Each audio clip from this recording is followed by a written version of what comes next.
যুবকরা তোমরা বেশি বেশি ফেসবুকে মেয়েদেরকে ধর্ম শিখাও, কেমন? আরে কি বলো, পাগল নাকি? ফজরে জাগাবা না ওদেরকে? কারা কারা মেয়েদেরকে ফজরে জাগায় ভালো কাজটা করো, হাত তোলো।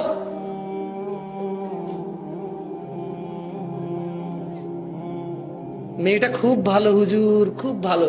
বললাম কিভাবে? তো হুজুর বিশ্বাস করেন কারোর সাথে কথা বলে না। আমি বললাম তুমি কি হিজড়া? কারোর মধ্যে কি তুমি পড়ো না? তুমি ওর আব্বা, ওর খালু, সরি ওর ওর তুমি মামা, ওর তুমি চাচা, ওর তুমি ভাতিজা, ভাই কিনা? না হুজুর না। তো কারোর সাথে কথা বলো না, তুমি কে? তুমি কি ওই কারোর মধ্যে না? যাই দেখো আরেকটা সীমা আরেকজনের সাথে কথা বলে, ওইখানে তুমি কারো।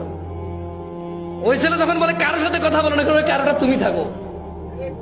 মেয়ে বলে যে এই ছেলেটা খুব ভালো, ওকে বিয়ে করতে বলে ঠিক হইতো। তো কি হয়েছে?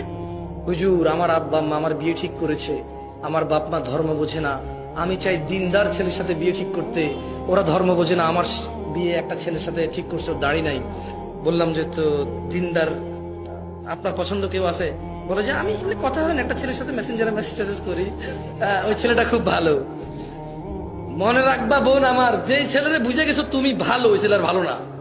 কারণ একটু বুঝতে পারছো যে সে ভালো, তার মানে এতটা ঘনিষ্ঠ হইতে পারছো, তোমার সাথে সে এতটা ক্লোজে আসছে যে তুমি বুঝতে পারছো সে ভালো, ও ভালো।